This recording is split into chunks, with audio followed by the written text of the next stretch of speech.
베드로전서 4장 7절입니다. 만물의 마지막이 가깝습니다. 종말이 가깝다는 거예요. 예수님 곧 오십니다. 신약 성경은 예수님이 속해 오신다는 말씀이 핵심입니다. 우리가 읽고 있는 요한계시록도 그렇지만 지금 읽고 있는 베드로전서도 그렇습니다. 모든 믿음의 행위는 예수님이 오시는데 집중되어야 합니다. 그렇다고 해서 일상을 버리고 종말론적으로 살자. 이건 아닌 거 아시죠? 종말에 가까울수록 우리의 삶을 좀 더 진지하고 신실하고 거룩하게 살자는 겁니다. 이게 성경이 반복해서 말씀하는 바입니다. 왜냐? 그동안 죄를 지으면서 살았던 게 족한 겁니다. 그러니 이제는 죄 짓지 말고 믿음으로 살자. 근데 믿음으로 산다는 거예요. 믿음의 마음, 믿음의 정신이 있어야 합니다. 그래서 하시는 말씀이 너희는 정신을 차리고 근신하여 기도하라. 정신을 차려랍니다. 맑은 정신을 가지란 겁니다. 맑은 정신. 옳은 판단을 할 수 있는 정신력을 가지란 겁니다. 성경에서 말씀하는 지혜와도 같은 겁니다. 무엇이 옳은가를 분별하려면 지혜가 있어야죠. 그 지혜는 적절해야 합니다. 그 적절성은 하나님의 뜻과 관련됩니다. 사람들이 아무리 옳다 해도 아닐 수 있습니다.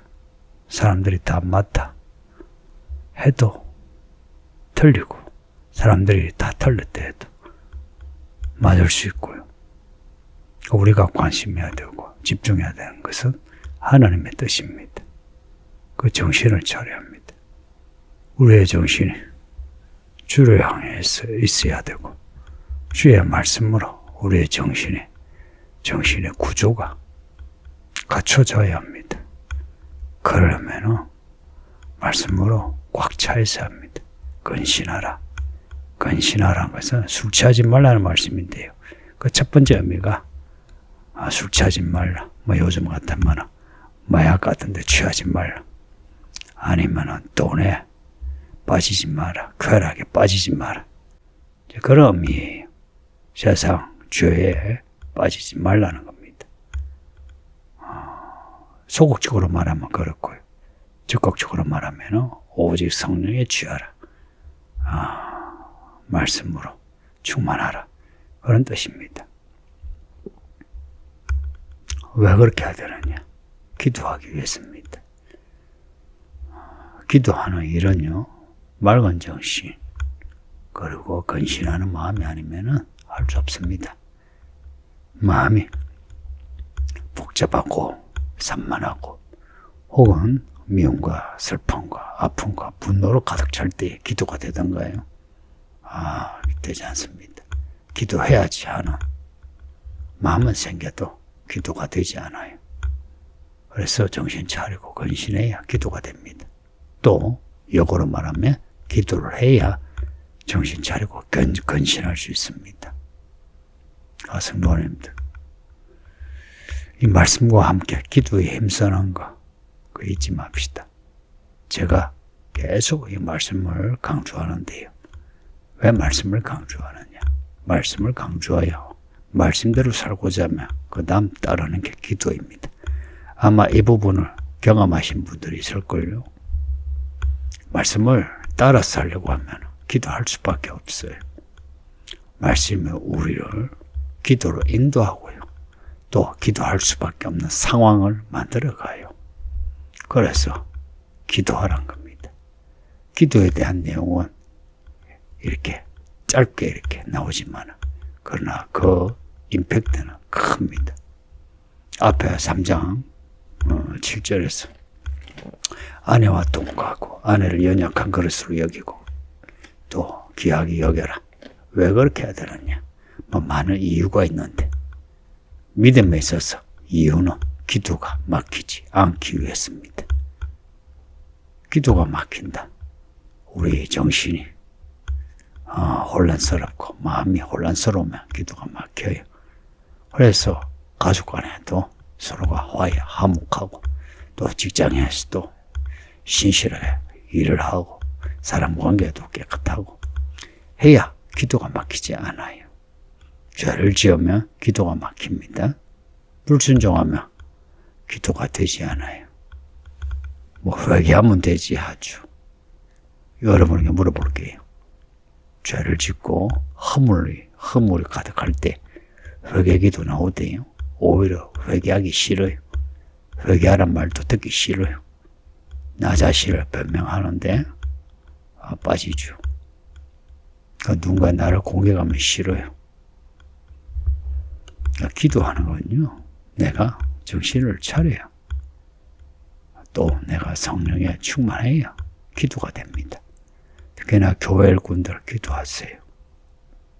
그냥 성경 좀 배우고 교회 일 열심히 하고 해서 교회 일꾼 되는 거 아니고요. 하나님의 일은 기도로 하는 겁니다.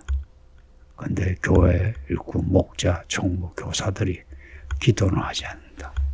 그냥 이렇게 새벽 예배 설교만 듣고 기도한 걸로 퉁치는, 너무 허접하지 않습니까? 여러분 가정에서 기도가 되나요? 되나요? 된다면 하세요. 근데 아니면 예배당에 와서 기도하세요. 예배당에서 기도하지 않은 사람이 골방에서 기도하느냐? 그렇지 못해요. 제가 그렇지 못하다고 딱 잘라 말을 했어요. 여기에 반론을 제기하려면 저한테 와서 하세요. 여러분이 골방에서 기도하려면 예배당에서 기도해야 돼요. 예배당에서 기도하지 않은 사람 골방에서 안 해요. 그래서 여러분의 기도의 모습은 예배당에 와서 기도하는 그 모습으로 판단합니다. 제가 그렇게 판단한다고요. 지금은 자유롭게 예배당을 출입할 수 있는 때예요. 그럼에도 오지 않고 기도하지 않는다. 그것은 골방에서도 기도하지 않는 거예요. 맑은 정신과 마음은 예배하는 예배 처소를 주목하게 합니다. 그리고는 다른 문제들, 다른 사람들을 옆에 두지 않고 오직 하나님과 나와의 문제로 여깁니다. 성경에 나오는 기도의 이야기가 그렇지 않던가요? 야곱이라든지 아니면 예수님도, 야곱도 그 재산을 다 강 건너 보내놓고 혼자서 기도했어요. 혼자 있을 때 하나님의 사자가 와서 야곱을 붙잡은 겁니다. 야곱은 또 하나님의 사자를 붙잡고, 예수님도 제자들과 함께 산에 올라갔지만 제자들을 떼어놓고 기도하셨어요. 다만 특이한 게 오순절의 기도입니다. 오순절은 다 같이 기도했어요. 왜 다 같이 기도했을까요? 다 같은 마음이니까.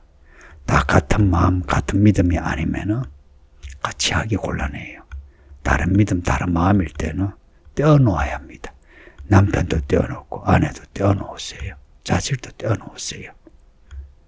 해서 혼자가 되어 기도하세요. 근데 같은 마음, 같은 믿음이면 같이 기도하세요. 이 교회는 같은 믿음, 같은 마음, 같은 방향을 지금 추구합니다. 그래서 예배 때 다 같이 기도하는 거예요.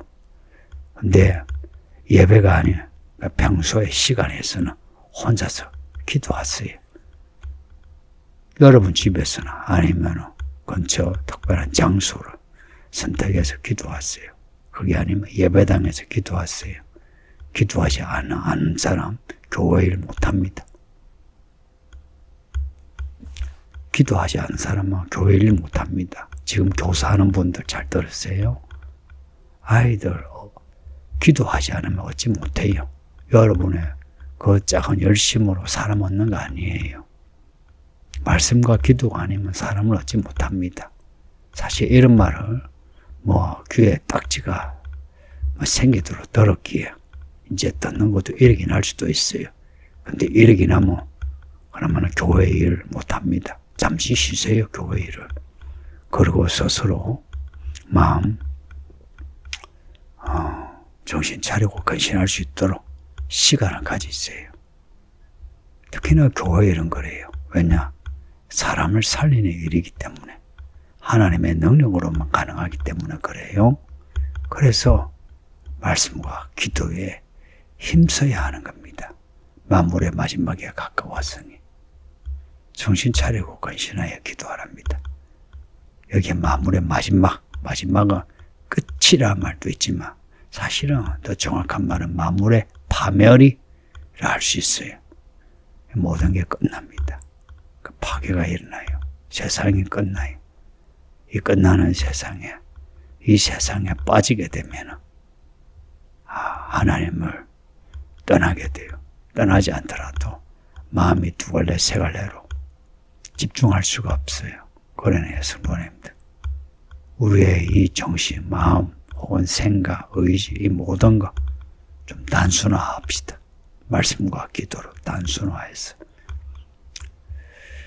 시간 갈수록 또 교회의 무거운 연수가 더할수록 더욱더 우리의 믿음은 단순해지고 분명해지고 견고해져서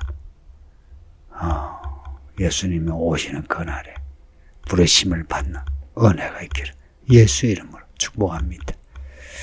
아버지 하나님 감사합니다. 오늘도 베드로전서를 읽게 하시니 감사합니다. 잘 읽고 잘 들으며 잘 생각하고 깨달아 행동하게 하소서. 이제 마지막 예수님 오실 때가 되었다 하시니 정신 딱 차리고 근실하여 기도하는 우리가 되게 해 주소서. 예수님 이름으로 기도합니다. 아멘.